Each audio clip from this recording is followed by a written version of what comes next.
다음은 극락사를 보겠습니다. 고성 항파두리 옆에 있는 극락사는 1928년 변덕립 스님이 창건하였고 29년 9월 위봉사 제주도 포교소로 신고됩니다. 50총선거 시기에 아랫마을인 상기, 하기, 수산 등 애월읍 마을에서 올라온 주민들이 피신해 있었습니다. 당시 극락사에는 대여섯 명의 스님이 상주하고 있었으며 애월읍 수산리 수산사도 이 시기 극락사로 피신하였습니다. 이 수산사는 지금 현재의 대원사입니다.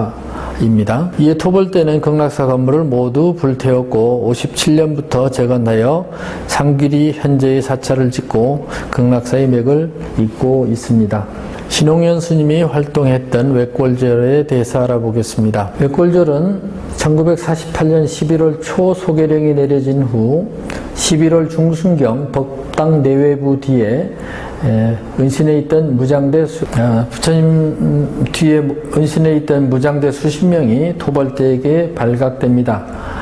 토벌대는 11월 17일 외골절 창건주인 신홍현 스님을 주민 10여 명과 함께 함덕리 밭에서 총살하게 됩니다. 외골절은 11월 20일경 토벌대에서 전소되었습니다. 지금은 외골절 경내에 밭으로 이용되고 있고 추모비 한 기가 외롭게 서 있을 뿐입니다. 다음 본원사를 보겠습니다. 본원사는 1937년 김원종 스님이 정토 진종 대곡파 포교당으로 창건하였다 합니다. 사삼 당시 무장대가 본원사를 지목하여서 불을 놓는 등 몇 차례 방화가 있었으나 비교적 피해는 크지 않았습니다. 1948년 8월경에 무장대가 불상과 불구를 은시처 동굴로 가져다 모셔놓고 예불을 드렸다고 합니다. 김원종 스님의 부인 홍기조 보살은 함덕지서 앞에서 무장대의 총에 죽임을 당했습니다. 1951년경에 중수하였으나 방치되다가 1987년 대홍전을 중건하였습니다. 다음은 단산사에 대해서 알아보겠습니다. 단산사는 강기규 스님이 주지로 있었으면서 제주도 불교 청년단 지평부로서 민족불교 수립 활동을 했습니다. 또 단산에 올라가 무장대와 봉합불을 켜 연락을 취하는 등의 활동을 했다고 하여 경찰에 끌려가서 마을 안에서 총살당하였습니다. 이후 불상은 서림의 대원사로 옮겨갔습니다. 1980년 화재가 발생하여 대홍전이 소실되었으며 현재 위치에 86년도에 중건하였습니다. 다음 사찰 원만사 보겠습니다. 원만사는 양홍기 스님이 토벌대에서 경내에서 총살을 당했고 지금 하원 지경에 있는 사찰입니다. 1961년 신도들이 운막을 짓고 불상을 모셔와서 재건했으며 94년도에 지금이 대웅전이 마련되었습니다. 서관음사에 대해서 알아보겠습니다. 서관음사는 이세진 스님이 창건한 사찰인데요.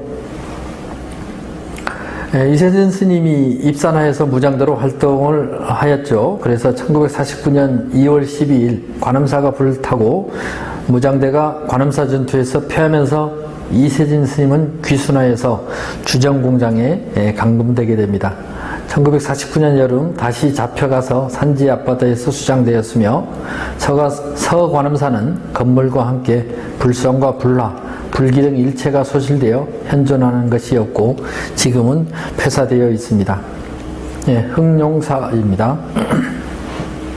용장사로 창건한 흥룡사는 4.3 사건 당시 법당과 요사 등 건물 일체와 불상과 탱화 등의 직기가 모두 불타버렸습니다.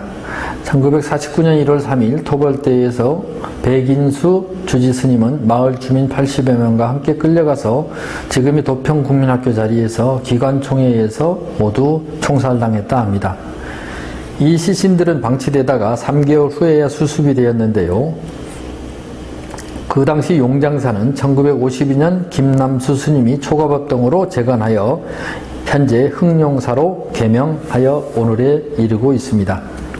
고려시대 사찰인 불탑사에 대해서 알아보겠습니다. 불탑사는 4.3 당시 48년 11월 사막리 마을로 소개되었고, 토벌대는 사람이 사용할 수 없도록 주변 나무들을 베어내고 대웅전과 요사체 모두 뜯기고 흘렸습니다. 대웅전은 천정을 모두 쑤셔버려서 돌집 모양의 기둥만 남아있을 정도로 훼손되었고, 불상과 탱화는 소개된 삼양일동 민가에 임시로 옮겨 놓았다가 1953년도에 다시 불탑사에 모셨습니다. 그 당시에 지금 회주 스님의 증언에 의하면 삼양일동의 해안마을에 소개가 되었고, 신도집에서 임시로 기거를 하였다고 합니다. 네, 다음 복림사 보겠습니다. 복림사는 서귀포 지역 사찰인데요. 1929년 최혜봉 스님이 용주사로 창건하였습니다. 1948년 11월 19일 토벌대가 용주사와 한원마을에 불을 질렀습니다. 신도들은 석가모니 불상과 칠성탱화 등을 지고 나와서 호군동 마을 큰 영구장이라는 속칭이 지경에서 남의 집 밖거리를 빌려서 임시 거처로 삼아 2년 가까이 사용하였다 합니다. 그 와중에 상단탱화, 신중탱화, 산신탱화, 영단탱화 등이 훼손되었고, 토불이었던 불상은 옮겨 다니던 중 훼손되어 매불하였다 합니다. 이후 중창불사를 하여 복림사로 개명하여 오늘에 이르고 있습니다. 네, 영축사에 대해서 알아보겠습니다. 영축사는 원래 부학사로서 가마오름 언덕에 1933년 김경호 스님이 창건하였습니다. 1948년 4.3 사건으로 월봉 스님은 부처님을 등에 짊어지고 반포 통천사로 소개하였습니다. 토벌대가 부학사 법당과 요사체 일등원 세동에 불을 질렀으며 폐사되었습니다. 그 후 1961년 부학사의 뜻을 이어 지금이 영축사로 이전 개명하고 오늘에 이르고 있습니다. 그 당시 부학사의 불상은 지금 영축사 법당에 모셔져 있습니다. 광수 스님이 영축사, 당시의 부학사 자리를 손으로 가리키면서 설명을 하고 있는 사진입니다.